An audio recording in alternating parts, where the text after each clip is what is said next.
बिस्मिल्लाहिर्रहमानिर्रहीम। शादी को 3 दिन भी ना हुए थे कि सास ने बांझ होने का ताना दे दिया और बोली कि शाम को मेरे साथ लाजमी चलना, ऐसा दम डलवाऊंगी कि तू अगले ही माह हामिला हो जाएगी। यूं मैं जब शाम को सास के साथ उस औरत के पास जाती तो वो बुर्के वाली औरत मुझे देखकर रोने लग जाती। जब उसने प्यार से मेरे चेहरे पर हाथ फेरा तो मुझ पर गनूदगी तारी हो गई, और जब आंख खुली तो उस बुर्के वाली औरत की एक चीज पर नजर पड़ते ही मेरी जान निकल गई, क्योंकि वो तो सास का। आज मेरी शादी को हुए 3रा दिन था। रस्म के मुताबिक मुझे आज अपने वालिदैन के घर मकलावे के लिए जाना था, लेकिन क्योंकि मेरा मेका बहुत दूर था इसलिए पहले ही ये बात तय पा गई थी कि मैं हफ्ते बाद मकलावे के लिए जाऊंगी। ये 3 दिन मेरे लिए एक खूबसूरत ख्वाब की तरह थे। मैं इस शादी से बहुत खुश थी। मेरे शौहर मुझसे बहुत प्यार करते थे और बज़ाहिर सारा घर बहुत अच्छा था। मैं जैसे ही नाश्ता करके फारिग हुई तो मेरी सास ने बुलाकर मुझे अपने पास बिठा लिया और बातों बातों में मुझे अजीब सी बातें करने लगी, जैसे कि तुम्हें मतली तो नहीं आ रही, या तुम्हें कुछ खट्टा खाने का मन तो नहीं कर रहा। जब मैंने कहा कि ऐसी कोई बात नहीं तो कहने लगी कि इसका मतलब है कि तुम हामिला नहीं हो और तुम तो बांझ हो, और कहने लगी कि तुम तो बच्चा पैदा न कर सकोगी। मुझे तो इस घर के लिए वारिस चाहिए। मैंने कहा कि अम्मी जान, अभी तो मेरी शादी को आज 3रा दिन है, आप अभी मुझे बांझ कैसे कह सकती हैं? अगर 3 साल गुजर जाएं और आप ये बात करें तो मैं सोच भी सकती हूँ कि हाँ मैं बांझ हो सकती हूँ, लेकिन आपने तो मुझे 3रे दिन ही बांझ करार दे दिया है। इस पर मेरी सास कहने लगी कि मुझे इस घर का वारिस चाहिए हर सूरत में, और तुम मुझे गलत मत समझना कि मैं तुम्हें अभी से बांझ कह रही हूँ, लेकिन मैं ज्यादा टाइम इंतजार नहीं कर सकती। तुम आज शाम तैयार रहना, मैं तुम्हें एक औरत के पास दुआ करने के लिए ले जाऊंगी। उनकी दुआ से अगले ही माह तुम हामिला हो जाओगी। सास की यह बात मुझे बहुत ही अजीब लगी, लेकिन मैं शुरू के दिनों में ही उनके खिलाफ जाकर उनके दिल में अपने लिए नफरत नहीं डालना चाहती थी, और मुझे लगा कि मेरे शौहर मना कर देंगे तो मुझे सास के सामने बुरा बनने की आखिर जरूरत क्या है। इसलिए मैंने सास की बात मान ली कि मैं शाम में आपके साथ जरूर चलूंगी। मेरी सास मेरी बात सुनकर मुतमईन हो गई। शाम को जब मेरी सास ने मुझे तैयार होने का कहा तो मैंने सोचा कि मेरा शौहर मना कर देगा, लेकिन मेरी हैरत की इंतहा न रही जब उन्होंने भी मुझे तैयार होकर माँ के साथ जाने का कहा। मुझे नहीं मालूम कि मेरी सास ने मेरे शौहर को क्या कहा था, लेकिन मुझे मजबूरन तैयार होकर सास के साथ जाना पड़ा था। सास मुझे अपने साथ लेकर एक छोटी सी बस्ती में आ गई, और वहां की तंग और तारीक गलियों को देखकर मुझे वैसे ही वहशत होने लगी थी, लेकिन मैं चुपचाप सास के पीछे चलती जा रही थी। आखिरकार मेरी सास ने एक दरवाजे पर दस्तक दी, जिसके जवाब में एक औरत ने दरवाजा खोला जिसने चेहरे पर नकाब कर रखा था। वो हमें कमरे में लेकर गई। कमरा बहुत साफ सुथरा था, हालांकि टूटा फूटा भी था। वहां की सफाई देखकर मैं हैरान थी, और अपने ही घर में उस औरत के पर्दा करने पर भी मैं हैरत में थी। सास ने मेरा तारुफ करवाया तो वो औरत मुझे देखकर रोने लगी। मुझे बड़ी हैरत हुई कि मैं उससे पहली दफा मिल रही हूँ और ये मुझे देखकर रो रही है, लेकिन मैं खामोश बैठी रही क्योंकि अभी तक उस औरत ने भी एक लफ्ज तक नहीं कहा था। आखिरकार मैंने कहा कि आप रो क्यों रही हैं? तो मेरी बात सुनकर उस औरत ने अपने आंसू साफ किए और खामोशी से मेरे पास आकर बैठ गई। मैं अभी उस औरत के बोलने के इंतजार में ही थी कि वो औरत मुझे मेरी बात का जवाब दे कि उसने अपने हाथ प्यार से मेरे चेहरे पर फेरे। उसके हाथ फेरते ही मुझे यूं लगा कि जैसे मैंने कोई नशा कर लिया हो। मुझे अपनी सास और उस औरत का चेहरा धुंधला नजर आने लगा, और थोड़ी ही देर बाद मेरी आंखों के आगे अंधेरा सा छा गया। जब मेरी आंख खुली तो मैंने देखा कि वो औरत और मेरी सास बैठकर बातें कर रही हैं, और मैं उसी कमरे में एक बिस्तर पर लेटी हूँ। मुझे होश में आता देखकर वो दोनों उठकर मेरे पास आ गईं, और मेरी सास ने मुझसे पूछा कि क्या मैं ठीक हूँ, लेकिन मेरी नजर उस औरत पर थी कि जिसने अभी भी मुझसे एक लफ्ज तक न कहा था। हालांकि पहले मेरी सास से बात कर रही थी। इससे पहले कि मैं उससे पूछती कि वो कौन है और मेरे साथ हो क्या रहा है, कि मेरी नजर उसके हाथ पर पड़ी, और उसका हाथ देखकर मुझे झटका सा लगा। मैंने फौरन अपनी सास को कहा कि मुझे घर जाना है। उन्होंने मुझे उठने में मदद दी और उस औरत को अल्लाह हाफिज कहकर मुझे साथ लेकर निकल आई। मैंने अपनी सास से कुछ भी ना पूछा, क्योंकि मेरा दिमाग तो अभी तक उस औरत के हाथ में ही अटका हुआ था, और उसके हाथ में वो चीज मेरे दिमाग से निकल नहीं रही थी। मेरी सास ने समझा कि मैं डर गई हूँ, इसलिए मुझे घर आते ही कमरे में ले आई और सोने के लिए कहा। मैं सास के सामने तो चुप करके लेट गई, लेकिन मेरा दिमाग उस पुरस्कार औरत उसके हाथ में मौजूद उस चीज को सोच रहा था।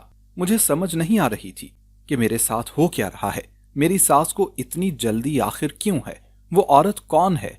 और मुझे देखकर वो रो क्यों रही थी? और उसके हाथ में ऐसा क्या था कि उसने मुझे हाथ लगाया और मैं बेहोश हो गई? और फिर उसके हाथ में मौजूद वो चीज कि जिसने मुझे चौंकने पर मजबूर कर दिया था। मुझे कुछ समझ नहीं आ रही थी कि मैं किस जादू नगरी में आ गई हूं। ऐसी चीजें तो शायद मैंने कहानियों में पढ़ी हुई थी, लेकिन जल्द ही मैं दोबारा नींद में चली गई।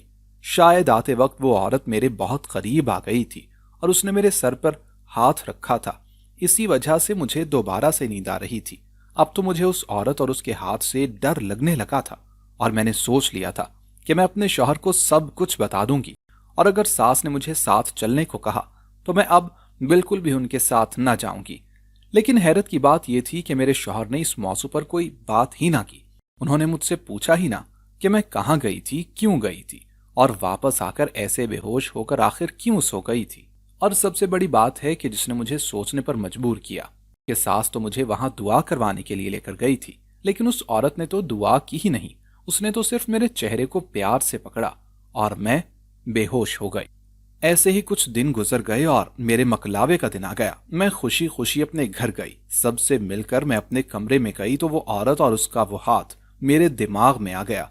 एक दफा मेरा दिल किया कि अपनी अम्मा को मैं सब कुछ बता दूं, लेकिन फिर इसलिए नहीं बताया कि अगर वो मेरी सास से इस बारे में कोई बात करेंगी तो मेरे लिए ही मसला बनेगा।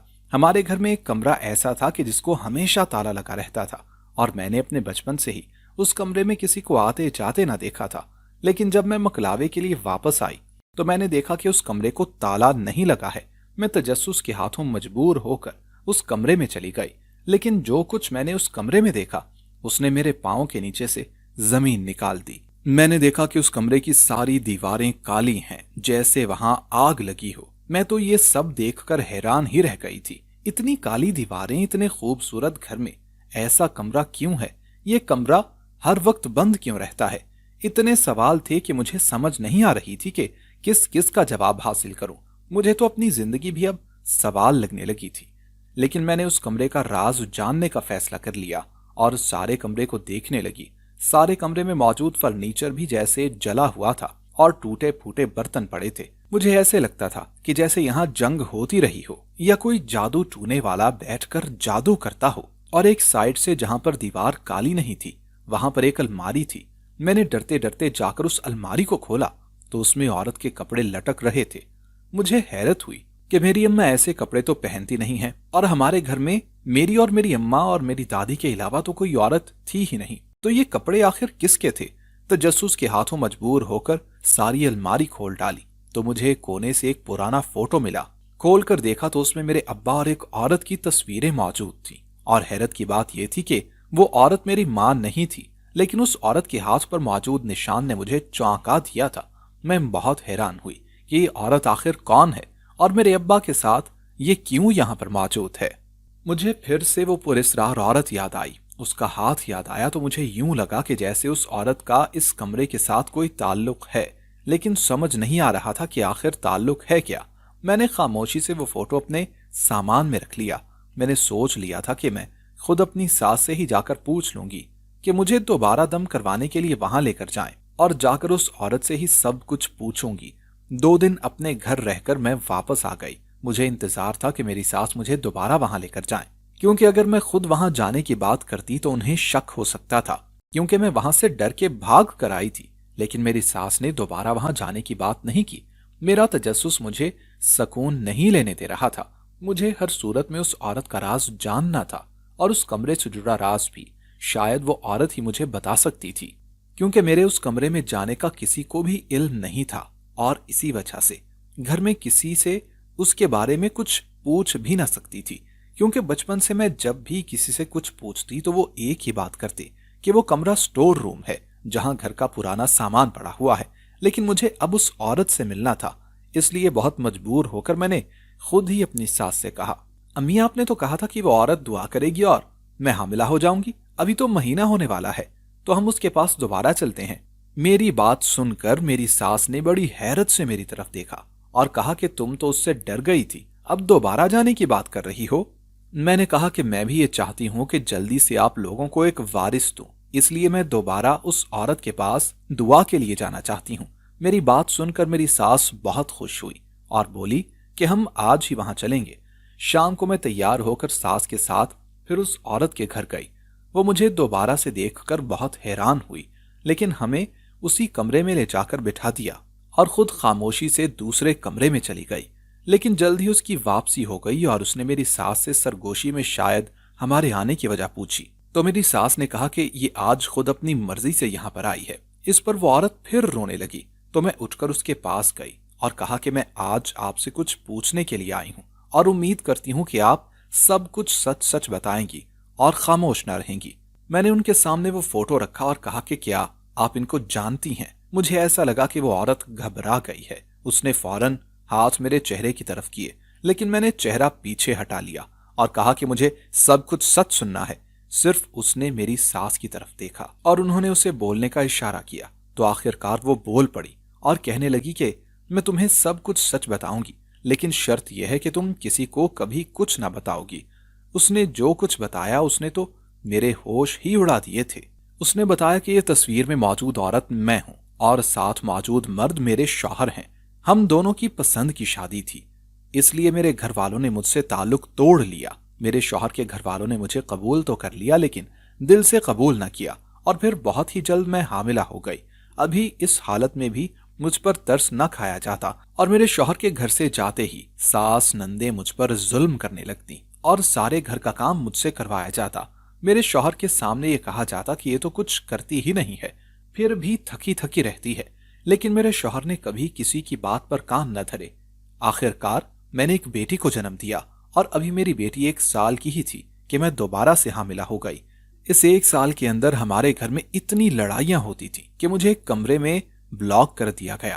ایک دن جبکہ میرے شوہر گھر پر موجود نہ تھے اور میری بیٹی باہر صحن میں جھولے میں کھیل رہی تھی، میں کھانا بنانے لگی تو گیس لیک ہو گئی اور کمرے میں آگ لگ گئی۔ میں دروازے کی طرف بھاگ گئی تاکہ دروازہ کھول سکوں، تو دروازے کو باہر سے تالا لگا ہوا تھا۔ کسی طرح میں نے کھڑکی سے چھلانگ لگائی، لیکن اس دوران میرا چہرہ اور ہاتھ مکمل طور پر جل چکے تھے۔ پھر باہر آ کر جب میں نے دیکھا تو ساس اور نندیں ہنس رہی تھیں، جس سے مجھے یہ معلوم ہو گیا کہ یہ آگ جان بوجھ کر لگائی گئی تھی۔ مجھے کچھ سمجھ نہ آیا اور میں خاموشی سے ایک چادر لپیٹ کر اپنی دوست کے گھر چلی گئی اور اس نے مجھے ہسپتال داخل کروا دیا، لیکن اس دوران میرے پیٹ میں موجود بچہ مر چکا تھا۔ میں 1 مہینہ ہاسپٹل میں رہنے کے بعد چلنے پھرنے کے قابل ہوئی تو مجھے یہ معلوم ہوا کہ سب کو یہی بتایا گیا ہے کہ میں جل کر مر چکی ہوں اور میرے شوہر نے اس کمرے کو مکمل طور پر بند کروا دیا۔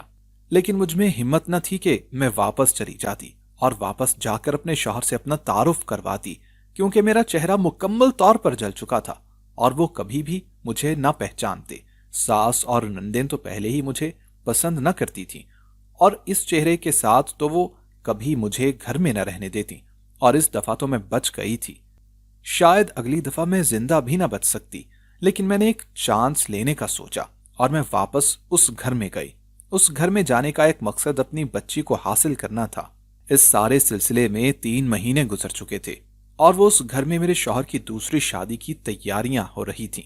مجھے لگا کہ میرا شوہر مجھے بھول چکا ہے، اب اسے کچھ بھی یاد دلانے کا کچھ فائدہ نہیں ہے، کیونکہ ایک دوسری لڑکی اس گھر میں آنے والی ہے، اور اگر عین وقت پر اس کی شادی ٹوٹ گئی تو وہ ساری زندگی کے لیے ایک مسئلے میں رہے گی۔ اس کا بہترین حل یہی ہے کہ میں درمیان سے نکل جاؤں۔ اس لیے میں نے اپنی دوست کے ذریعے اس بستی میں چھوٹا سا گھر لیا اور لوگوں کے کپڑے سلائی کر کے اپنا گزارا کرنے لگی۔ لیکن بیٹا، زندگی یہاں بھی بہت مشکل تھی۔ لوگ میرے کام سے زیادہ میرے چہرے پر دھیان دیتے تھے اور آوارہ مردوں کو یہ لگتا تھا کہ میں کوئی آوارہ عورت ہوں کہ جس کے ساتھ یہ سب کچھ جان بوجھ کر کیا گیا ہے اور اسے گھر سے نکال دیا گیا ہے۔ اس سارے مشکل وقت میں میری دوست نے میرا ہمیشہ ساتھ دیا اور میرا سہارا بنی رہی۔ اس کے ذریعے مجھے ایک فیکٹری میں نوکری مل گئی تھی جس سے میرے گھر کا خرچہ چلنے لگا تھا۔ لیکن یہ نقاب اب جو تم دیکھ رہی ہو، یہ میرا مستقل ساتھی بن گیا اور میری پہچان اب یہ نقاب ہی ہے، کیونکہ میں نقاب اتار دوں تو کوئی بھی میرا چہرہ دیکھ نہیں سکتا۔ لیکن میں نے ضد کی کہ آپ کا چہرہ دیکھنا چاہتی ہوں۔ انہوں نے اپنا نقاب الٹا اور میں ان کا چہرہ دیکھ کر ایک دفعہ کانپ گئی۔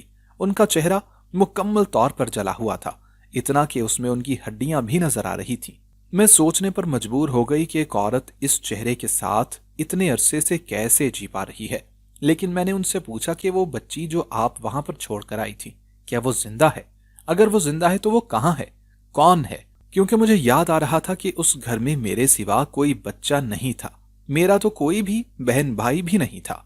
बेटा, वो बच्ची जिसको मैं उस घर में छोड़ आई थी वो तुम हो, और मेरी वो दोस्त जो हमेशा मुश्किल वक्त में मेरा साथ देती रही वो तुम्हारी ये सास है। मैंने इससे वादा लिया था कि ये हर वक्त तुम्हारा ख्याल रखेगी और बड़ा होने पर तुम्हें अपनी बहू बना लेगी। और वो घर में मौजूद औरत तुम्हारी माँ नहीं है, लेकिन उसने तुम्हें माँ बनकर पाला है और तुम्हें माँ ही का प्यार दिया है, क्योंकि खुदा ने उसको कोई औलाद न दी। ये बात मैं जानती हूँ। अब तो मुझे बताओ कि तुमने मुझे कैसे पहचाना? मैं तो अभी इसी झटके से संभली नहीं थी, लेकिन मैंने उनको बता दिया कि हमारे खानदान में रिवाज है कि जिस औरत की शादी होती है उसके हाथ पर एक निशान बना दिया जाता है, और ये रिवाज सिर्फ हमारे खानदान में है। और मैंने उस दिन आपके हाथ पर वो निशान देख लिया था, इसलिए मैं ज्यादा डर गई थी।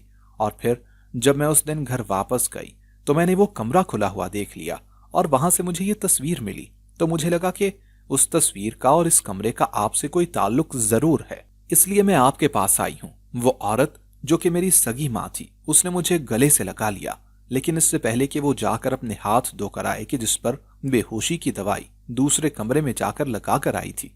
और ये बात भी उन्होंने मुझे खुद ही बताई थी।